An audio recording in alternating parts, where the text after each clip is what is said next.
네, 오늘부터는 마음이라는 주제로 시리즈 설교를 하도록 하겠습니다. 오늘은 그 첫 번째 시간으로 솔로몬의 마음이라는 제목으로 하나님 말씀을 전하도록 하겠습니다. 오늘 본문은 이렇게 시작을 합니다. 솔로몬 왕은 외국 여자들을 좋아하였다. 여기서 좋아했다라는 단어는 사랑하다, 추파를 던지다라는 뜻을 가지고 있습니다. 솔로몬이 외국 여자들에게 껄떡대면서 그녀들에게 푹 빠져 있는 모습을 보여주는 단어입니다. 그래서 솔로몬이 어떻게 했답니까? 자신이 취할 수 있는 모든 여인들을 아내로 맞아들였다고 합니다. 3절에 보니까 후궁이 700명이고 첩이 300명이라고 해서 총 1000명의 여인을 맞아들입니다. 여기서 후궁이라는 단어는 여인, 아내라는 단어이고 첩이라는 말은 말 그대로 아내들 외에 데리고 사는 여인을 의미합니다. 쉽게 그냥 간단히 말해서 솔로몬에게는 1000명의 아내가 있었다, 우리가 그렇게 이해하면 되겠습니다. 그들은 모두 이집트 사람, 모압, 암몬, 에돔, 시돈, 헷 지역을 비롯한 많은 외국의 여자들이었습니다. 성경이 이 말을 기록하고 있는 것은 단순하게 솔로몬을 묘사하기 위한 것은 아닙니다. 솔로몬이 1000명의 아내를 둘 정도로 대단한 사람이라는 것을 보여주기 위한 것도 아닐 것입니다. 성경의 저자는 솔로몬의 이런 모습을 뭐하고 있습니까? 책망하고 있습니다. 2절에 보면 성경의 저자는 하나님께서 이전부터 아주 강력하게 경고하신 일이 있다고 합니다. 그것이 무엇입니까? 외국 여인들과 결혼하는 것입니다. 외국 여인들과 결혼해서는 안 되고 그들이 청혼한다고 해도 받아주어서는 안 된다고 하나님께서 말씀하셨다고 합니다. 왜 그렇습니까? 그 외국 여인들은 분명히 하나님의 백성들의 마음을 그들이 믿는 신에게로 기울어지게 할 것이기 때문입니다. 여기서 기울어진다라는 단어는 천막을 친다, 굴복한다, 방향을 바꾼다라는 뜻을 가지고 있습니다.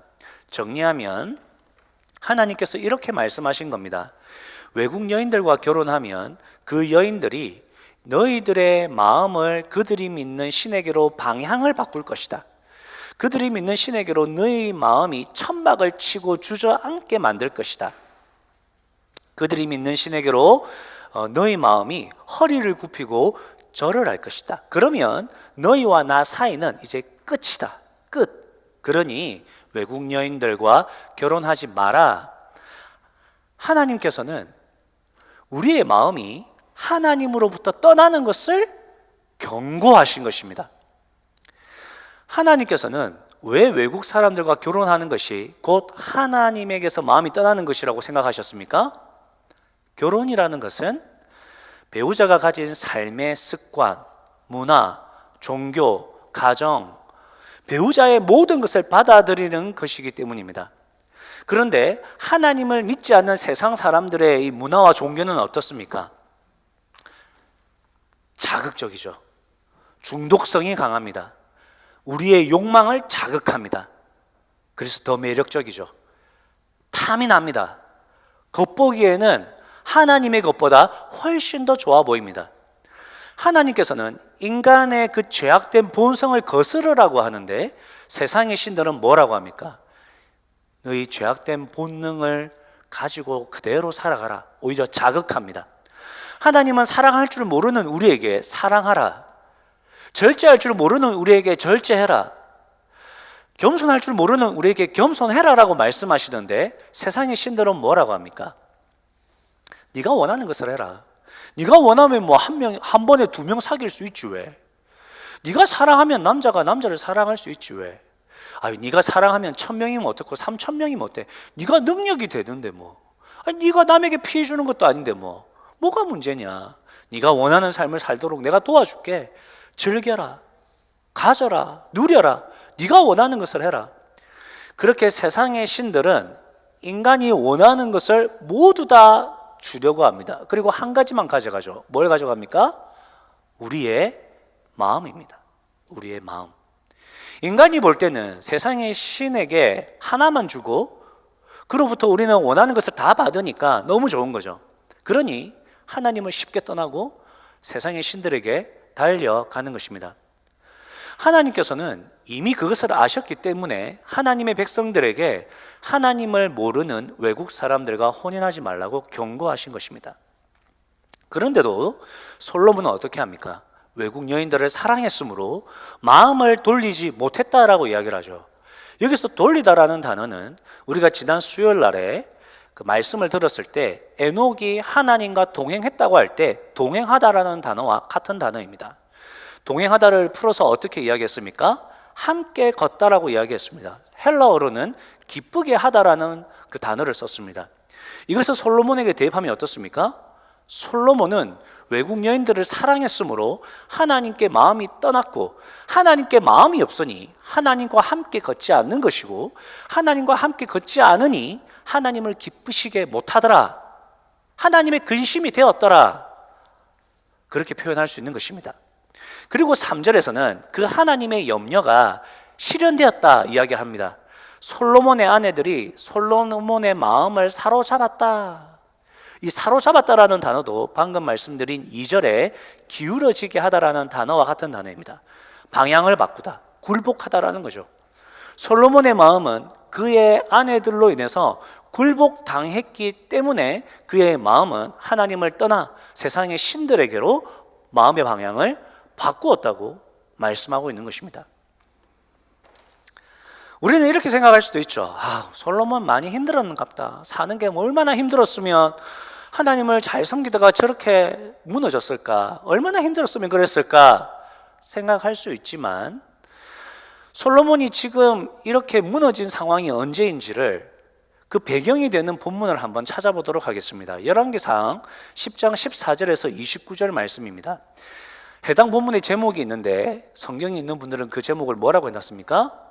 솔로몬의 부유함이라고 이야기합니다. 솔로몬이 얼마나 부유했는지 함께 말씀을 보겠습니다. 14절, 솔로몬에게 매해 들어오는 금이 있었는데 그게 금 666달란트였습니다. 현재 돈으로 환산하면 한국 돈으로 약 2조 391억입니다. 캐나다 달러로 약 28억 9천만 달러입니다. 솔로몬 왕은 가만히 있어도 매해 2조 이상의 돈이 들어왔다는 겁니다. 그리고 15절에 보면 상인들로부터 받는 세금, 무역으로 인한 수입, 아라비아 왕들과 국내 지방 장관들이 보내오는 금, 솔로몬에게는 추가 수입이 있었는데 그 또한 헤아릴 수 없었다. 이걸 이야기하고 있는 거죠. 16절에 솔로몬은 금이 너무 많으니까 금으로 그냥 방패를 만들어 버렸습니다. 방패 200개를 만들었는데 그 금 방패 하나 가격이 7억입니다. 7억. 지금 돈으로 7억입니다. 솔로몬은 방패 하나 가격이 7억이 넘는 것을 200개나 만들어서 장식용으로, 또 필요하면 전쟁용으로 썼겠죠. 그러려고 그냥 만든 겁니다. 17절에는 또 금이 남아가지고 금 방패 작은 거를 300개 더 만들었습니다. 금이 넘쳐나니까 별짓을 다 하는 거예요. 18절에 왕이 앉는 보좌를 상하로 만들고 거기다 또 금을 입혔습니다. 21절에는 이렇게 이야기합니다. 솔로몬이 사용하는 금들도 잔들도 전부 다 순금으로 되어 있고 은으로 된 게 없다. 솔로몬 당시는 은은 기금속으로 치지도 않았다. 그만큼 잘 나가는 나라라는 겁니다. 여러분 23절에 보십시오. 솔로몬 왕은 이렇게 재산만 많았던 게 아닙니다. 지혜에 있어서나 재산에 있어서나 이 세상의 어느 왕들보다 훨씬 뛰어났다. 너무너무 부럽죠. 돈만 많은 게 아니라 지혜롭기까지 했다는 겁니다. 그래서 어떻습니까? 온 세계 사람들이 솔로몬을 직접 만나서 하나님께서 그의 마음에 넣어주신 그 지혜의 말을 한번 들어보려고 온 세상 사람들이 몰려드는 겁니다. 그러면 그 사람들이 그 솔로몬 만나러 올 때 빈손으로 오겠습니까? 아니죠. 자기들이 사는 지역에서 정말 귀한 것을 예물로 들고 오지 않겠습니까? 그런 사람들이 한 해에 1명, 2명이 아니고 매일같이 있었다는 겁니다. 얼마나 큰 복입니까? 게다가 26절부터는 솔로몬의 군사력까지 언급하고 있습니다. 솔로몬에게는 병거가 1,400대, 기병이 12,000. 기병이 12,000명이라는 것은 말이 12,000마리라는 겁니다. 전차와 말은 그 당시의 최첨단 무기입니다. 최첨단 무기. 그 무기들을 유지하고 관리하는 것 또한 그 나라가 부유하고 강해야 되겠죠. 말 먹여야 된다 아닙니까? 말이 12,000마리의 말을 먹여야 되지 않습니까? 그런데 솔로몬은 그런 강력한 무기와 그 무기를 유지하고 보수할 수 있는 능력이 그에게는 있었다는 겁니다. 여러분, 지금 솔로몬 상황이 어떻습니까? 군사력이면 군사력, 지혜면 지혜, 명성이면 명성, 명예면 명예, 돈이면 돈, 최고의 시기를 보내고 있습니다. 이스라엘 전체의 역사에서 정치, 경제, 사회, 문화 최고점을 찍고 있을 때가 바로 솔로몬 때입니다. 이스라엘 역사상 솔로몬 때가 가장 잘 살 때입니다. 그럼 어떻게 되겠습니까? 하나님께서 솔로몬에게 그렇게 하늘로부터 그 물질적, 세상적 모든 복들 다 부어주셨습니다. 솔로몬 어떻게 해야 됩니까? 더 하나님 잘 섬겨야 되겠죠. 더 하나님 의지해야 되겠죠. 그게 우리가 생각하는 거 아닙니까? 근데 솔로몬 뭐 했다고요? 그때 하나님께 마음이 떠나버렸습니다. 그때 하나님께서 경고하신 일들을 합니다. 그때 그의 마음은 무너져서 외국 여인들과 결혼하고 우상 숭배합니다. 열왕기상 11장 4절에 보면 솔로몬이 늙음으로 그의 아내들이 그를 꾀어서 다른 신들을 따르게 했다고 합니다.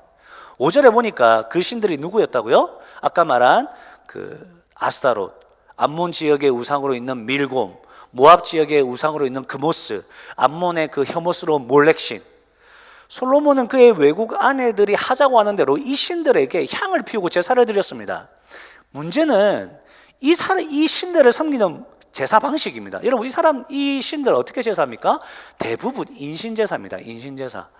하늘에 비가 필요하고 농작물이 잘 돼야 되겠고 전쟁에서 승리해야 되겠고 나라를 잘 살게 하기 위해서 이들은 아이를 바칩니다. 어떻게? 불태워 바칩니다. 여러분, 얼마나 자진한지 모릅니다. 지금 그모스 이 신 이 두 손에 불을 태워가지고 불에 달궈가지고 거기에 아이를 놓는 겁니다. 그 아이를 죽이는 거예요. 그렇게 바치는 겁니다. 아스타롯 신은 여신이니까 음란하고 방탕한 신입니다. 하나님께서 우상 숭배를 용납할 수가 없는 겁니다.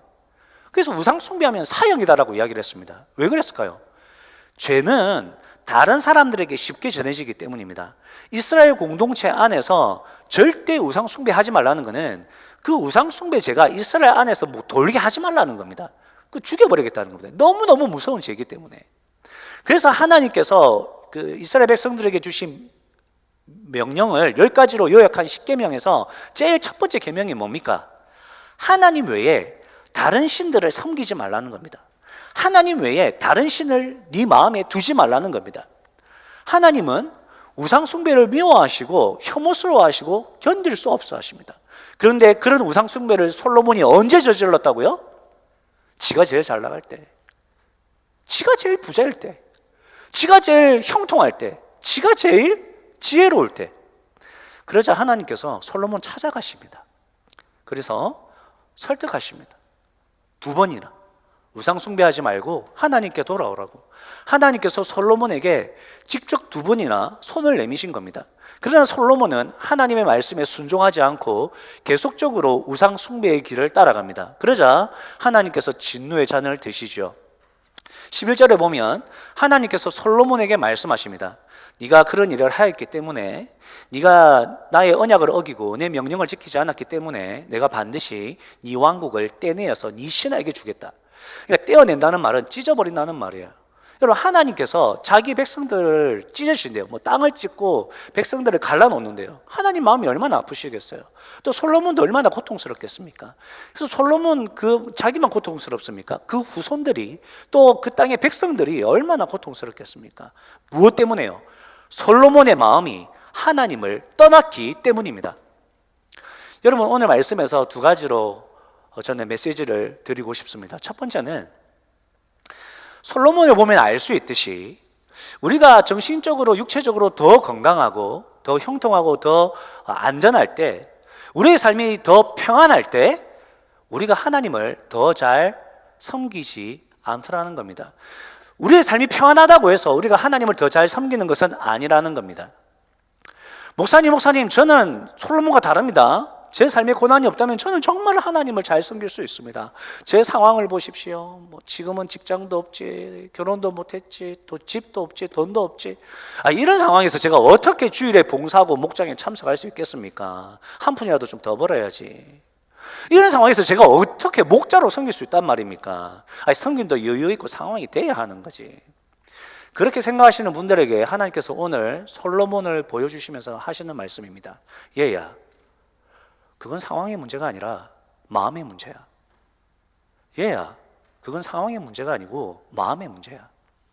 출애굽기에 보면 이스라엘 백성들이 상황 때문에 하나님께 자꾸 원망합니다. 하나님, 목이 말라 죽겠어요. 고기 먹고 싶어요. 맨날 똑같은 거 한번 왜 주세요? 진짜. 하나님 무서워 죽겠어요. 적들이 쳐들어왔잖아요. 우리가 언제 하나님 백성 되게 해달라 했어요? 하나님이 우리 백성 되게 했지? 우리 진짜 왜 이렇게 못 살게 굴어요, 하나님? 짜증을 내고, 하나님 불신하고. 그래서 하나님 어떻게 하십니까? 물 필요할 때 물 주고, 밥 필요할 때 밥 주고, 고기 필요할 때 고기 주고, 전쟁할 때 다 이기게 해주고. 이스라엘 백성들 신뢰합니까? 이스라엘 백성들 하나님 더 신뢰하고 더 의지하고 더 따릅니까? 그러지 않습니다. 하나님을 불신합니다. 하나님을 떠납니다. 왜요? 그들의 마음이 하나님을 떠나 있기 때문입니다. 하나님께서 아무리 잘해줘봐야 아무 필요 없습니다. 그들의 마음이 하나님께 떠나 있는데 그 무슨 소용이 있습니까? 그럼 반대로 욥을 보십시오. 우리 지금 욥기서 읽고 있는데 하나님으로부터 감당할 수 없는 고난을 받았습니다. 그럼 이 사람은 어떻게 해야 됩니까? 당연히 하나님 저주하고 하나님 떠나야 되는 거 아닙니까? 그럼 욥 어떻게 합니까? 하나님께 질문합니다. 하나님, 제가 하루아침에 자녀들이 다 죽었습니다.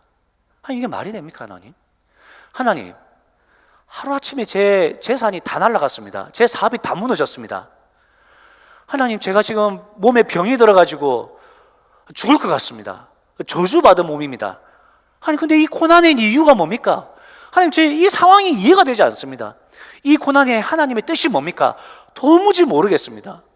하나님, 제가 이전에 기도할 때는 하나님을 만날 수 있었고 하나님이 응답해 주셨고 하나님의 음성이 있었는데 하나님, 지금은 제가 좌를 봐도 하나님이 계시지 않고 우를 봐도 계시지 않고 하늘을 봐도 하나님이 대답이 없으시고 하나님이 나에게 숨으신 것 같습니다. 하나님이 없어서 제가 두렵습니다. 하나님의 음성, 하나님의 대답이 없어서 제가 두렵습니다. 무섭습니다. 욥은 핵폭탄과 같은 고난 속에서도 하나님 앞에 머물러 있었습니다. 하나님께 질문하고 하나님께 답을 구했습니다.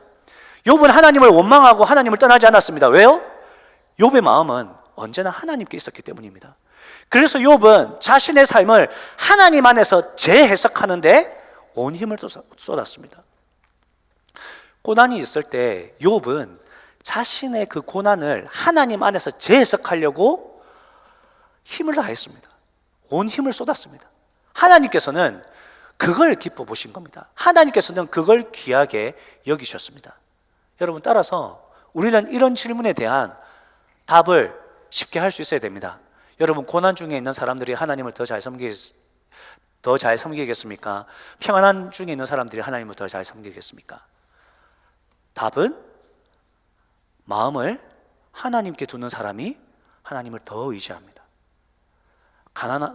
가난하고 고난 중이고 평안한 것이 문제가 아닙니다. 마음을 하나님께 두는 사람이 하나님과 함께 걸어가는 겁니다. 원아웃교는 여러분 모두 마음을 하나님께 두심으로 어떠한 상황 속에서도 하나님을 믿고 따르며 하나님을 기뻐하시는 그런 선택들을 하며 살아가는 여러분 되시기를 주님의 이름으로 축복합니다. 두 번째로 우리에게 주시는 말씀은 하나님께서 우리에게 가장 원하시는 것은 우리의 마음이라는 겁니다. 하나님께서 우리의 그 신앙, 우리가 기도하고 성경 읽고 교회 가고 전도하고 직장 다니고 그래서 직장에서 인정받고 하나님 다 기뻐하시죠. 다 좋아하십니다. 하지만 하나님께서 우리에게 가장 원하시는 것은 우리의 마음입니다. 왜 그렇죠? 우리의 마음이 우리의 전부이기 때문입니다. 우리가 살펴본 열왕기상 11장 4절 6절 말씀을 보면 하나님께서 솔로몬과 다윗을 비교하는 것처럼 나오는 말씀이 있습니다. 읽어보면 솔로몬은 자기의 주 하나님께 그의 아버지 다윗만큼은 완전하지 못하였다. 그의 아버지 다윗은 주님께 충성을 다하였으나 솔로몬은 그렇지 못하였다. 얼핏 보면 이것은 하나님께서 비교해 놓은 것 같지만 그게 아니라 하나님께서는 기준을 제시하신 것입니다. 선한 왕이 누구냐? 하나님이 기뻐하시는 왕이 누구냐? 다윗 왕이다. 다윗 왕은 하나님이 기뻐하시는 왕의 기준이 되는 겁니다. 그러면 다윗 왕이 뭐 엄청나게 잘했습니까? 아닙니다. 다윗 왕처럼 하나님이 엄청난 업적을 남겨라 그 말씀을 하시는 건 아닙니다. 다윗 왕처럼 골리앗을 무너뜨려라 이 말씀하는 게 아닙니다. 왜 그렇습니까?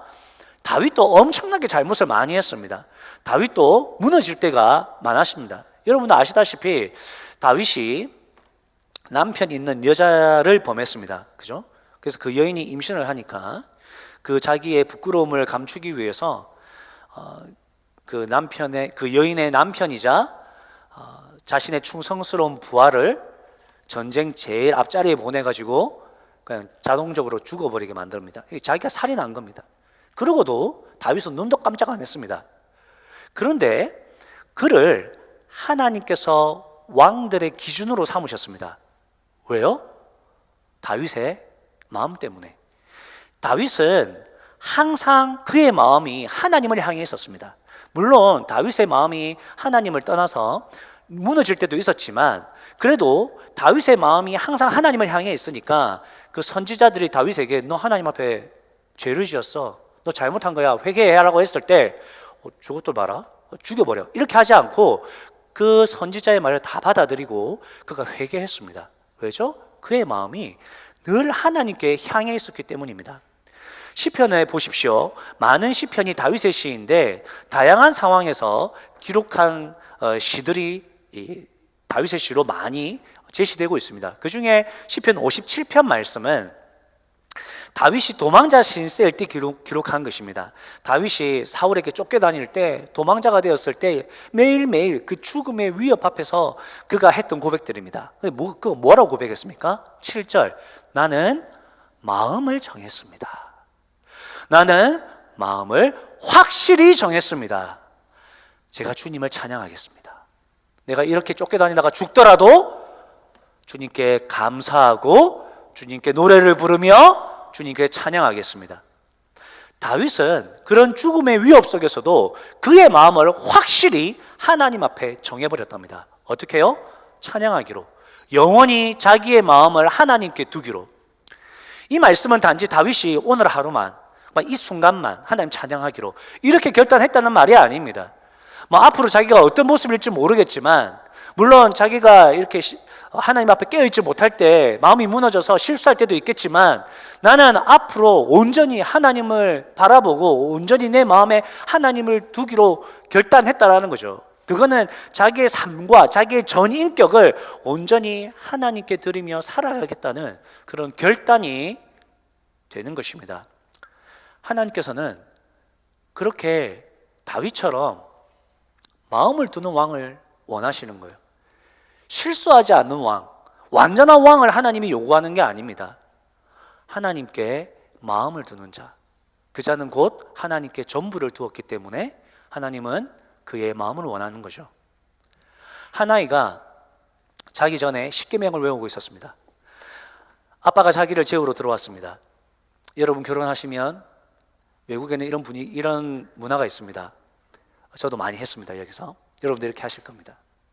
이제 아빠가 아이를 재우러 들어오니까 아이가 자기가 외우고 있는 십계명을 아빠한테 이제 보여주고 싶은 거예요. 그래서 아빠한테 아빠 저 십계명 외우고 있어요. 자기 전에 제가 한번 외워볼게요. 그러니까 아빠가 그럼 외워봐라 이런 거예요. 그래서 이제 막 외우니까 다 잘 외웠어요. 그러니까 아빠가 참 잘했다 이렇게 칭찬하고, 그래서 이제 누워서 도란도란 이야기하면서 근데 얘야 너 십계명 무슨 말인지 아니? 그러니까 안 돼요. 너 십계명 잘 지켰어? 너 십계명 어긴 적 없어? 네한테 지키기가 어려운 그런 십계명이 뭐야? 이랬더니 애가 가만히 있는 거예요. 그냥 아빠도 참 웃기죠. 그냥 가만히 냅두면 될 것 같다. 굳이 또 교육한다고 자기가 못 지키는 다 못 지키고 있는데, 근데 아빠가 물어봅니다. 너 거짓말 해봤어? 그러니까 해봤대요. 너 다른 친구들 거 갖고 싶어서 욕심 부려봤어? 욕심 부려봤대요. 너 부모님 말씀 순종하기 싫어가지고 막 부모님들 미워해 본 적 있어? 다 해봤대요.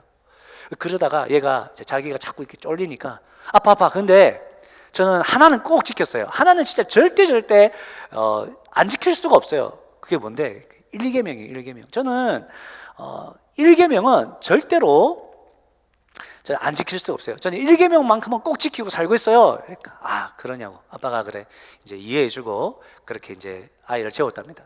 근데 아빠가 그렇게 한 이유는 그 시간은 교육하는 시간이 아니니까 이제 그렇게 바로 재웠는데 그 아빠의 마음에 이런 마음이 들었답니다. 얘야, 사실은 우리가 이 1계명을 지키지 못하기 때문에 다른 계명을 지키지 못하는 거야. 내 마음에 인정이라는 우상이 있기 때문에 인정받고 싶어서 거짓말하는 거야.